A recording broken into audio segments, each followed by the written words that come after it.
Picture this. You're flying home 6 days early to surprise your wife with flowers, your heart racing with excitement about the romantic evening you've planned.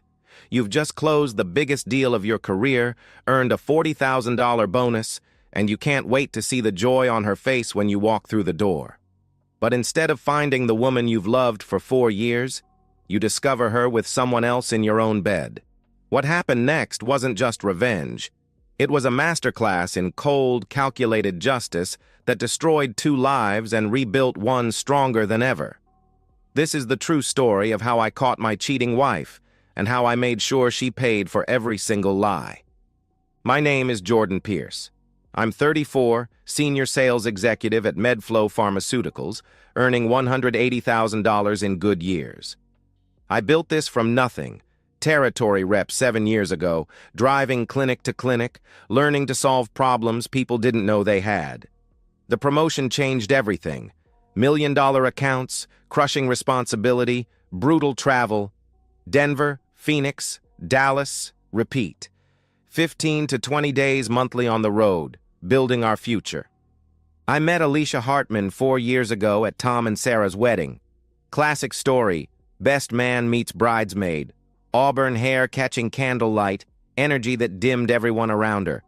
We talked until 3 a.m. about everything. Her marketing job, my VP dreams, her photography, my secret cooking show obsession. She was ambitious, funny, sharp. Her laugh was pure music. 3 months dating felt like 3 years. Weekend wine trips, late-night future planning. She loved my drive, called it beautiful watching me negotiate. I loved her creativity, how she found beauty everywhere. 6 months later, I proposed at the same vineyard. She cried happy tears. The ring cost a month's salary, but her face made every penny worthwhile. Our wedding was perfect. Countryside inn, intimate ceremony. Alicia looked ethereal in grandmother's vintage lace. During our first dance, she whispered in my ear, "This is just the beginning, Mr. Pierce." I believed completely. Year 1 was everything I'd dreamed. Affordable restaurant dates, bed and breakfast getaways, lazy Sunday mornings planning houses and kids. Alicia made coffee while I cooked breakfast. Finally learned beyond boiling water. She'd curl beside me, legs draped over mine, planning adventures. Then came the promotion. VP Regional Sales, Western Territory. Massive salary jump, crushing responsibility, relentless travel. Everything changed. My life became airports, conference rooms, hotel bars. I told myself it was temporary, paying dues. Alicia initially supported it, straightening my tie before trips and saying, "Go get them, Tiger. I'll be here when you get back." 2 years in, she quit her job. Wanted to focus on us and build a real home while I climbed corporate ladders. I supported it. My income was enough.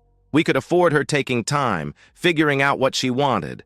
But instead of closeness, her unemployment created a void. She filled days with yoga, brunches, shopping, spas.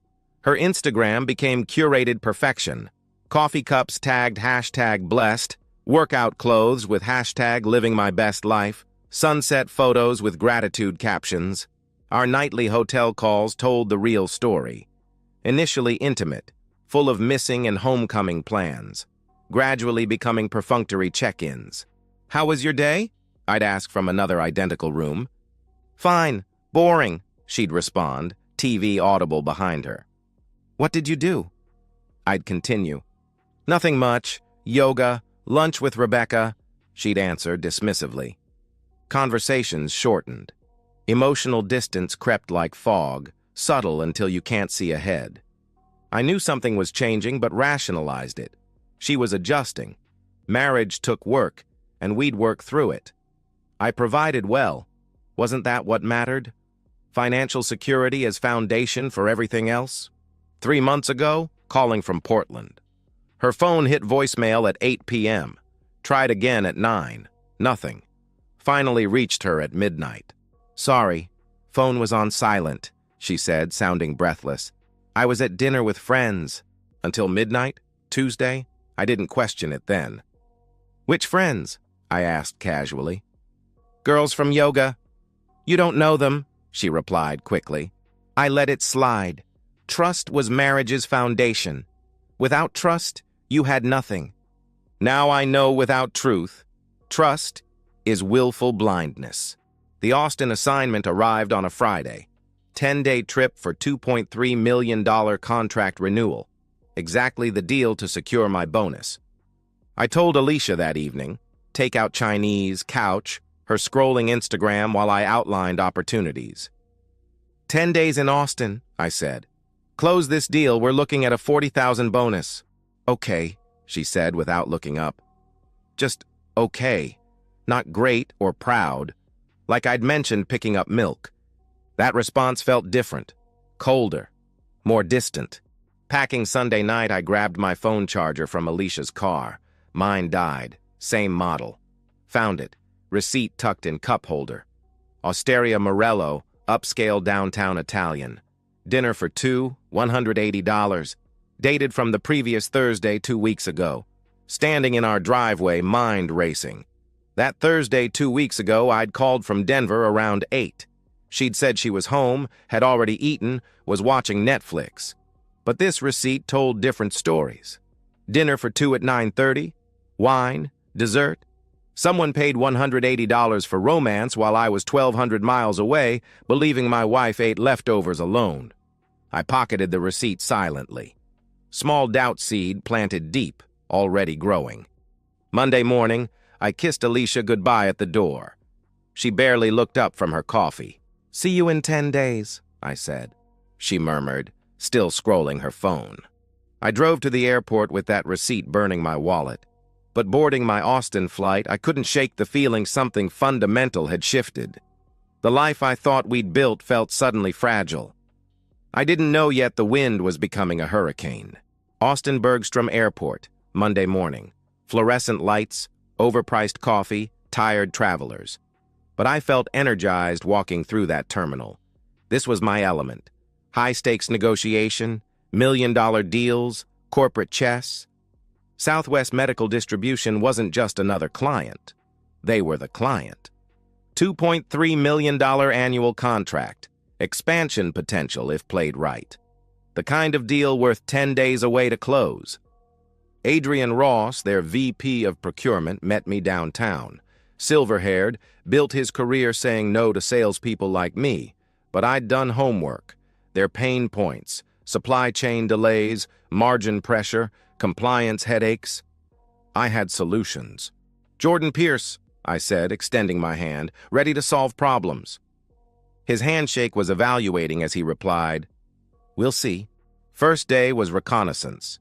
Department meetings, facility tours, listening more than talking. Impressive operation, state-of-the-art warehouse, sophisticated inventory. But I spotted cracks. Late deliveries costing penalty fees. Current supplier couldn't guarantee stock during flu season spikes. They needed reliability over rock-bottom pricing. I called Alicia that night from the hotel bar, reviewing notes over bourbon. How was your first day?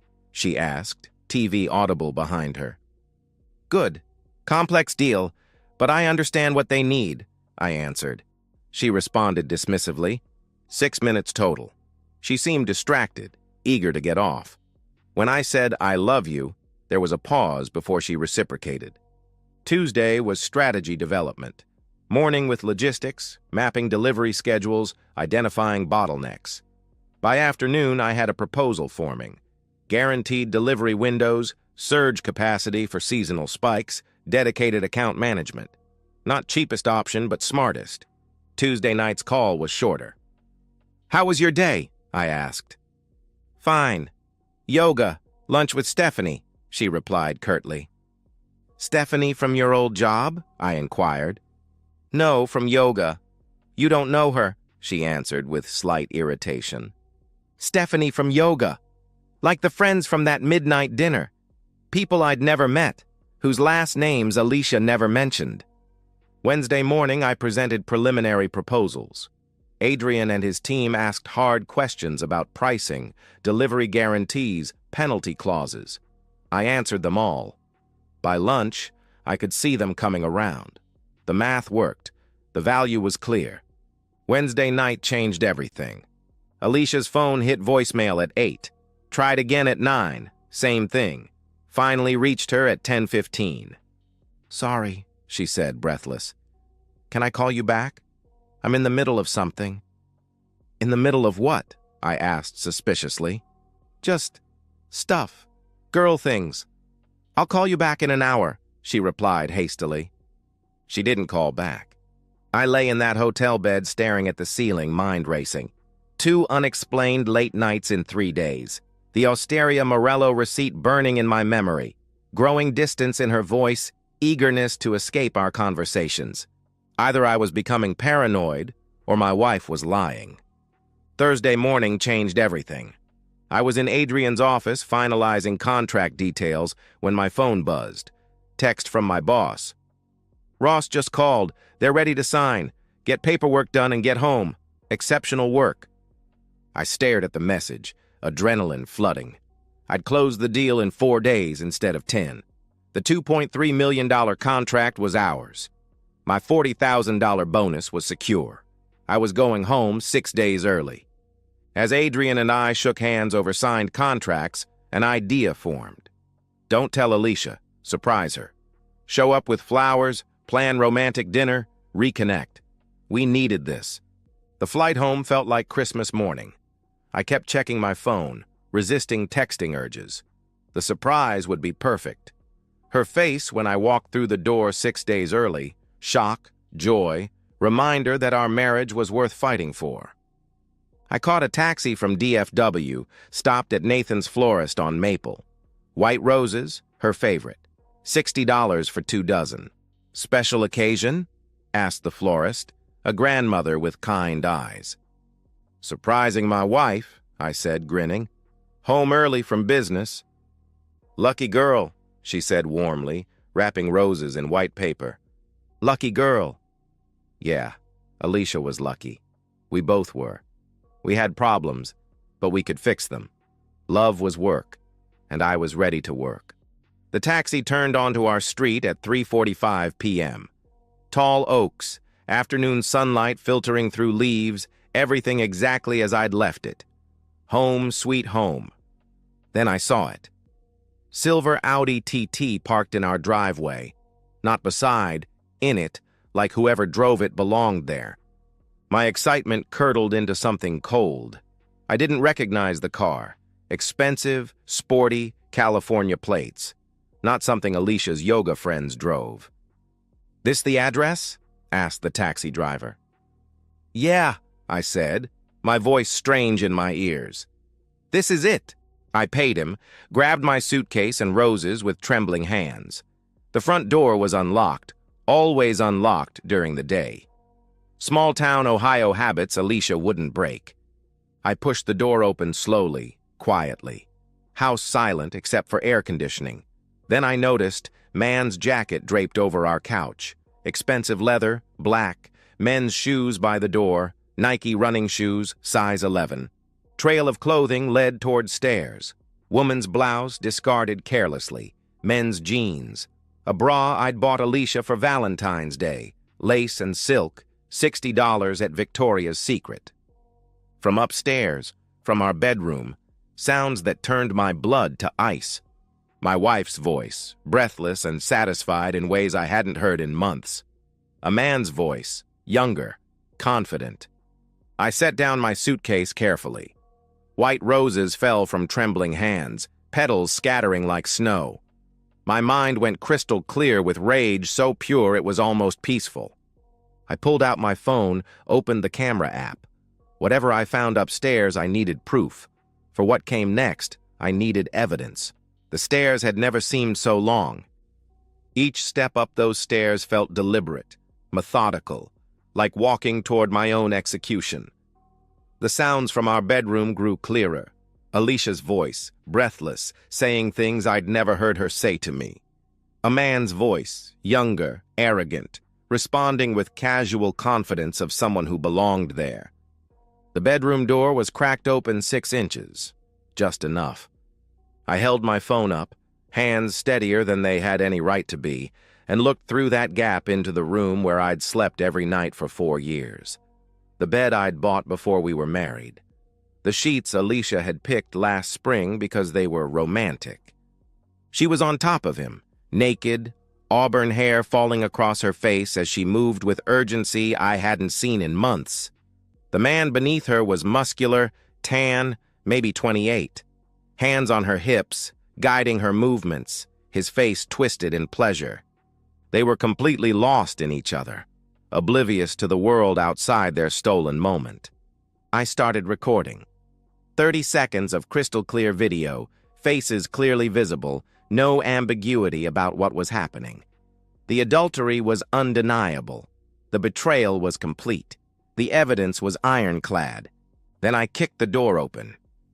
"What the hell?" I roared. The explosion of shock and panic was immediate. Alicia screamed, scrambling to cover herself with the sheet. The man, later I'd learn his name was Eric Donovan, tried to roll away, his face going white with terror. "Oh my God, Jordan!" Alicia's voice was pure panic. "I can explain!" But I was already moving. Pure rage, years of gym workouts and adrenaline that could flip cars. I grabbed Eric by the throat and dragged him out of bed. He was bigger, younger, probably stronger. But I had surprise and fury on my side. My fist connected with his jaw. The satisfaction was primal, electric. I felt something crack. His cheekbone or my knuckles, I didn't care which. He stumbled backward, naked and bleeding. "Please, man, I didn't know," he started to say. "You didn't know what?" I roared, grabbing his shoulders and driving my knee into his stomach. He doubled over, gasping. "You didn't know she was married? In her married bed? In the house her husband pays for?" I dragged him toward the stairs, his feet barely keeping up. Alicia was screaming behind us, but her voice sounded underwater. All I could hear was blood rushing in my ears and the sound of Eric's bare feet slipping on hardwood stairs. I'm sorry," he kept saying, which only made me angrier. Sorry? Sorry was for spilling coffee or forgetting anniversaries. Sorry didn't cover sleeping with another man's wife in his own bed. I threw him out the front door, naked and bleeding. He stumbled on the front steps, caught himself, looked back at me with fear in his eyes. "If I ever see you again," I said, my voice deadly calm, "I'll kill you. Do you understand me?" He nodded frantically, covered himself with his hands, and ran. Just ran down the street, naked and humiliated, disappearing around the corner like the coward he was. When I turned around, Alicia was at the top of the stairs, wrapped in our bedsheet, mascara running down her cheeks in black rivers. "Jordan, please," she pleaded. "Let me explain. It's not what you think." "Get dressed," I said coldly. My voice sounded different even to me. Cold, controlled. The rage had burned through me and left something else behind, something calculating. While she disappeared into the bedroom, I made 3 phone calls. First, Michael Brennan, my attorney. We'd gone to college together, stayed in touch. He specialized in family law. "Michael, it's Jordan Pierce. I need you to file for divorce. Today. I have video evidence of adultery," I said. "Jesus, Jordan. Are you sure? Maybe you should—" He started to reply. "I'm sending you the video right now. File the papers. Today," I interrupted. I sent the video while we were still on the phone. I heard him intake a sharp breath as he watched it. "Okay," he said quietly. "I'll get started immediately. Don't say anything else to her without me present." Second call. Patricia Hartman, Alicia's mother. Sweet woman, traditional values, had always treated me like the son she never had. "Patricia, it's Jordan. I need you to watch a video I'm about to send you. Then we need to talk," I said. I sent her the same video, waited 30 seconds for her to watch it. She called back crying. "Oh my God, Jordan, oh my God, I'm so sorry. I don't know what to say," she sobbed. "Tell her she's not welcome at your house. Tell her she made her choice," I said firmly. "But Jordan, she's my daughter," she protested. "And I was your son-in-law, until 30 minutes ago when I found her f***ing another man in our bed." Watch that video again, Patricia, then decide whose side you're on, I replied coldly. I hung up. Third call. I didn't make it. I realized I needed to document everything first.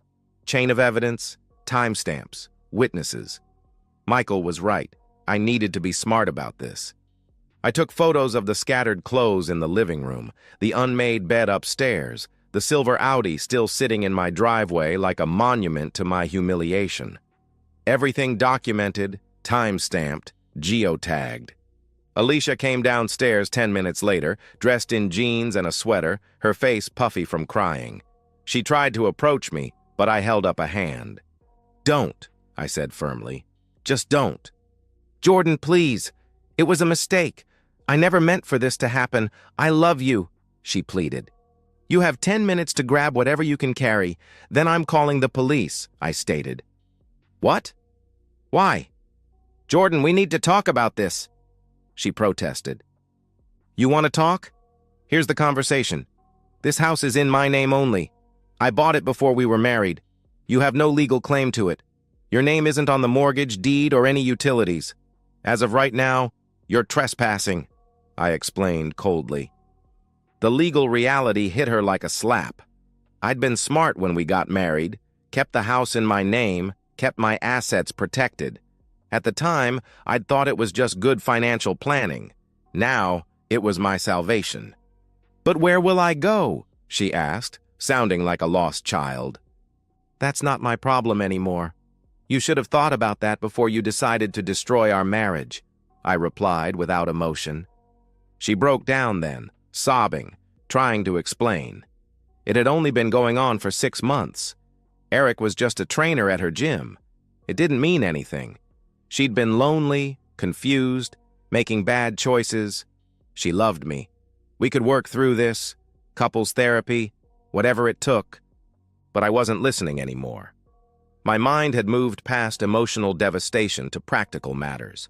Asset protection, reputation management, legal strategy, the business side of betrayal. 9 minutes, I said, checking my watch. She grabbed her purse, phone, and coat, threw some clothes into a gym bag, kept trying to talk to me, to explain, to apologize. I stared through her like she was made of glass. At the door, she turned back one last time. "Jordan, I know you hate me right now, but please don't do anything you'll regret. We can fix this if you'll just—" She pleaded desperately. "The only thing I regret," I said, "is that I wasted 4 years of my life on someone who thinks love and marriage are disposable." She left. I locked the door behind her. I sat on the couch where Eric's jacket had been draped 30 minutes ago. The white roses were scattered across the floor, petals brown around the edges, dying. I didn't cry, didn't scream, didn't punch walls. I just sat there, staring at those dying flowers, feeling something fundamental shift inside my chest. The man who'd left for Austin 4 days ago, the man who'd bought surprise flowers for his wife, who'd believed his marriage just needed attention, that man was gone. In his place was someone colder, someone smarter, someone who understood that love without respect was worthless, and trust without truth was just another word for fool. I picked up my phone and opened our shared phone account. Alicia's text message records were all there, months of digital evidence waiting. I downloaded 6 months of records and opened the file.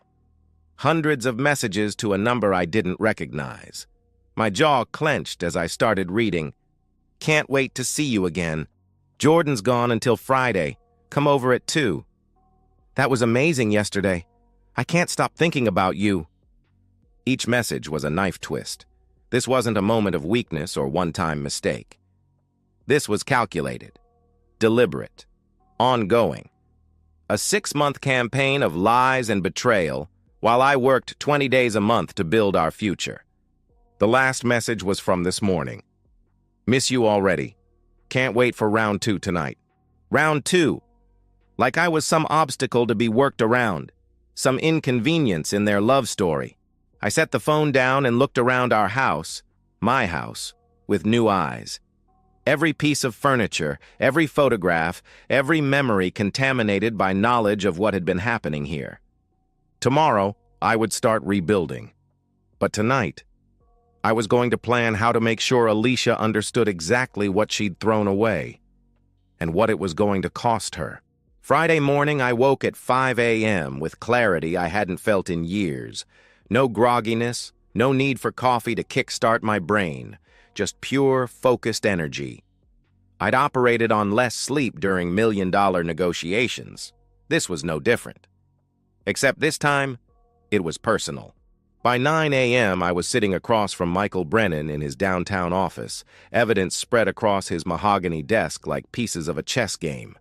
The video, printed screenshots of text messages, phone records, financial statements, everything I needed to destroy someone who'd spent 6 months destroying me. Jesus, Jordan, Michael said, scrolling through text records on his tablet. 6 months? And look at the timeline. Messages sent while you were traveling, detailed planning around your schedule. This wasn't an affair. This was a campaign. What are my options? I asked. Michael leaned back in his leather chair, already thinking like the lawyer who'd graduated summa cum laude from SMU. With this evidence? Complete victory. Texas is a community property state, but adultery changes everything. She gets nothing. No alimony, no asset split, no claim to anything you brought into the marriage, he explained. The house? I inquired. Yours. You bought it before marriage, titles in your name only. She has zero claim, he confirmed. What about going after him? Eric Donovan? I asked. Alienation of affection isn't recognized in Texas anymore, but we can make his life uncomfortable in other ways. What does he do for work? Michael replied. I'd been doing my homework. Personal trainer at Elite Fitness downtown, has his own LLC for private clients, drives that silver Audi on a lease he probably can't afford, I answered. Michael made notes. We'll send a cease and desist letter to his gym, letting them know about the adultery, the harassment, the threats of violence. Most employers don't want that kind of liability. As for his private business, he shrugged. Word travels fast in Dallas. Rich wives don't tend to hire trainers with reputations for sleeping with their clients. My next stop was Premier Bank, where Rebecca Chen had been managing my portfolio for 3 years. She greeted me with the concerned professionalism of someone who'd seen this scenario before. I need to protect everything, I told her, sliding the divorce papers across her desk. Effective immediately. Rebecca scanned the documents, noting the adultery clause. I'll freeze her access to all joint accounts within the hour.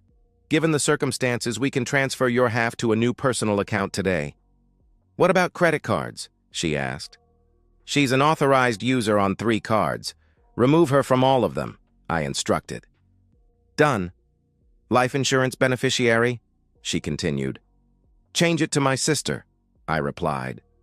The thought of Alicia collecting on my death after what she'd done made my stomach turn. By noon, Alicia's access to our shared financial life was completely severed. Every credit card, every bank account, every automatic payment, her gym membership, canceled, her spa appointments. She'd have to find a new way to pay for them. The house came next. New locks, because I wasn't taking chances. The locksmith, a guy named Pete with calloused hands and kind eyes, whistled when he saw the security system I wanted installed. Expecting trouble? He asked. Preventing it, I replied firmly. While Pete worked, I methodically erased Alicia from my life. Beneficiary forms updated on retirement accounts.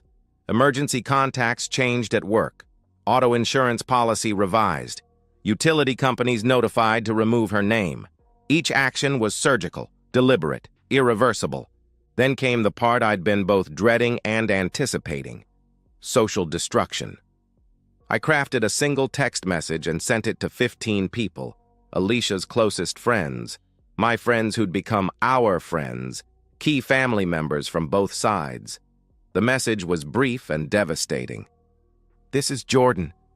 I wanted you to hear from me directly. I returned home early from a business trip yesterday and discovered Alicia in our bed with another man. I have video evidence. I filed for divorce on grounds of adultery. I won't be discussing this further, but wanted you to know the truth before she tries to control the narrative. I didn't attach the video. I wasn't cruel, just strategic. But the message was clear, and I knew these people. They'd ask Alicia. She'd deny it. Then Patricia, if she'd found her spine, would confirm it to someone. Truth would spread faster than Alicia's lies ever could. The responses started within minutes. Shock. Outrage on my behalf. Support.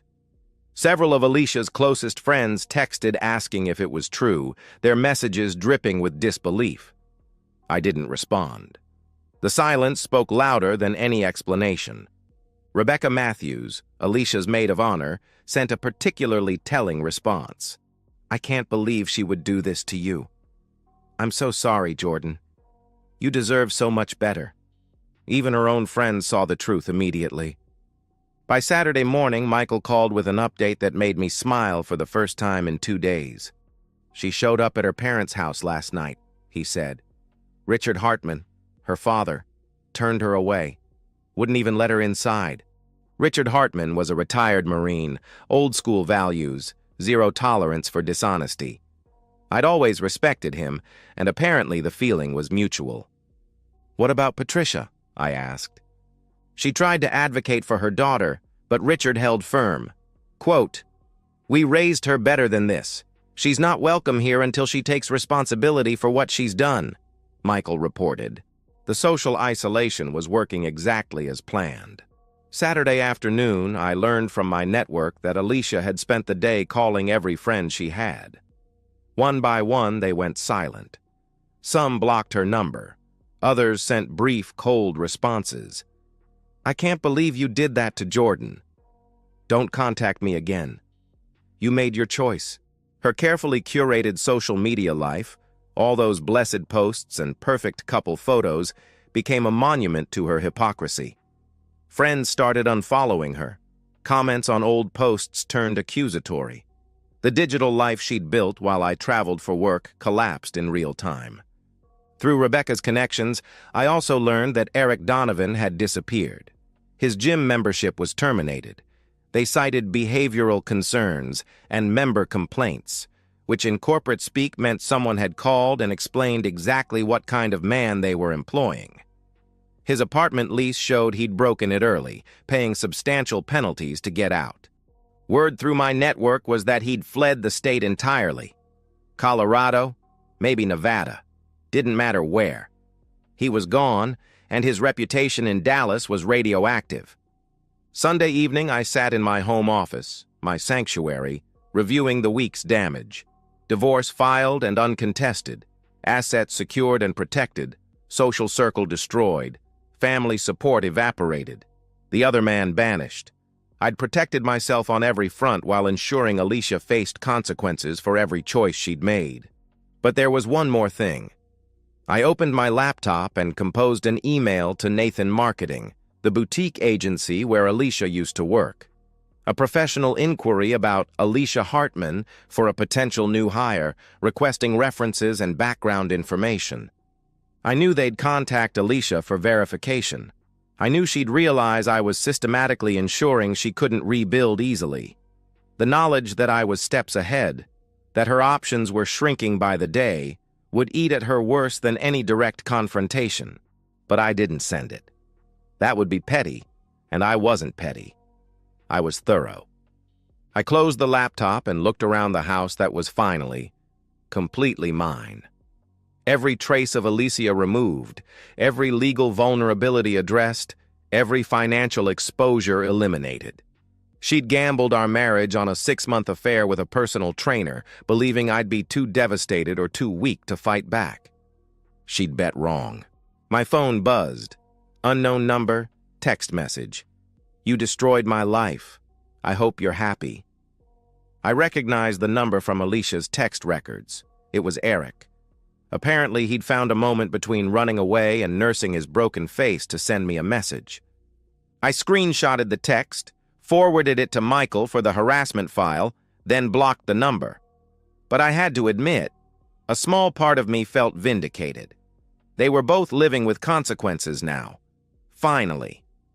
Justice wasn't always pretty, but it was always necessary. And sometimes, if you were smart enough and thorough enough, it was also complete.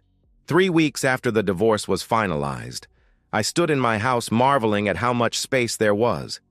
Not just physical space, though removing every trace of Alicia made rooms feel larger, but emotional space, mental space, the kind you don't realize you've lost until you get it back. The cleaning service had been worth every penny. Professional-grade, deep clean, every surface sanitized. New mattress in the master bedroom, which I'd finally started sleeping in again. New sheets, Egyptian cotton. The bed where I'd found her with Eric was replaced entirely. The old one went to donation. Work had become my sanctuary again, differently than before. My boss, David Martinez, had called me into his office the Monday after everything exploded. "I heard what happened," he'd said, closing the door. "Your job is secure. Take whatever time you need." I'd expected questions, maybe judgment. Instead, David treated me like what I was, a valued employee going through hell who deserved support, not scrutiny. "I don't need time," I'd told him. "Work is the one thing in my life that still makes sense." The Austin deal had generated 2 more opportunities. My reputation for closing difficult contracts was stronger than ever. The $40,000 bonus had been deposited 2 weeks after the divorce was finalized. Blood money, I'd thought initially, but that was wrong. I'd earned that money by being excellent at my job, by solving problems and creating value. I'd used half the bonus for consultation with Dr. Sarah Martinez, a therapist specializing in betrayal trauma. Our first session had been brutal. "Tell me about the moment you walked into your bedroom," she'd said, her voice gentle but direct. The carefully constructed walls I'd built around that moment cracked like old concrete. I cried for the first time since it happened, not for Alicia, but for the man I'd been when I left for Austin. The man who'd bought surprise flowers for his wife, who'd believed his marriage just needed attention. That man had died at 3:47 p.m. on a Thursday afternoon in his own bedroom. "Betrayal isn't just about what they did," Dr. Martinez explained. "It's about the shattering of your reality. Every day you worked, traveled, and sacrificed, believing you were building something together, she was actively destroying it. The betrayal isn't just sexual, it's existential. Through therapy, I'd learned to identify warning signs I'd missed. Not because I was stupid, but because I'd been conditioned to trust, to give benefit of doubt, to rationalize away inconsistencies. The late-night dinners with friends. Her new gym membership 6 months ago, right when the affair started. Her sudden interest in personal appearance after months of complaining about boredom. I'd seen these as positive developments. They were red flags I'd been trained to ignore. One evening, I spent 2 hours deleting every photo of Alicia from my phone, every text message, every email, every digital trace of 4 years together. When I was finished, it was like she'd never existed. The relief was immediate and profound. My friend Adrian had finally convinced me to join him for drinks at our old place downtown. I'd been hermiting since the divorce, and my friends were starting to worry. "You did the right thing," Adrian said over bourbon, his voice serious. "Quick, clean, decisive. Some guys would have tried to work it out, gone to couples therapy, gotten played again." "Yeah," I said, staring into my glass. "But there's a part of me that feels—" "What?" he asked. "Empty. Like I won, but I'm not sure what I won," I replied honestly. Adrian studied me with the expression of a man who'd been married 15 years and understood the weight of what I'd lost. "You won your dignity," he said finally. "Your future. Your self-respect. That's not nothing, Jordan. That's everything." He was right. But late that night, sitting on my back porch with a beer, the same porch where Alicia and I used to watch sunsets during those first golden months, I felt the full weight of what I'd lost. Not her, specifically, but the dream of her. The future we'd planned. The family we'd never have. I pulled out my phone and looked at my blocked numbers list. Alicia's number. Eric's number. I could unblock them, see if there were more messages, more attempts at contact or explanation. I could reopen that door, let the chaos back in. I didn't. Instead, I opened my conversation with Dr. Martinez and sent a quick message. "Having a difficult night. See you Tuesday?" She responded within minutes. "Absolutely. Healing isn't linear. Be patient with yourself." 6 months from now, I knew I'd barely recognize this version of myself sitting on this porch, still processing wreckage. A year from now, this would be a story I told, not a wound I carried. My phone buzzed. Not a blocked number, my boss. "Call me when you get a chance. Have a proposition for you," the text read. I smiled slightly. Life had a way of moving forward whether you were ready or not. I finished my beer, stood up, and walked inside. Tomorrow would bring new challenges, new opportunities, new reasons to be grateful for the life I'd rebuilt from scratch. The door closed behind me with a satisfying click. Secure. Protected. Mine.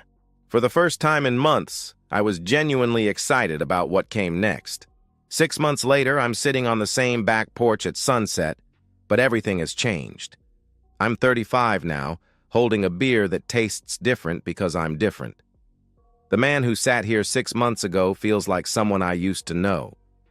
The proposition from David had been a promotion to VP of sales, the goal I'd been chasing for years. More importantly, it came with reduced travel, 8 to 10 days a month instead of 15 to 20. Manageable, sustainable.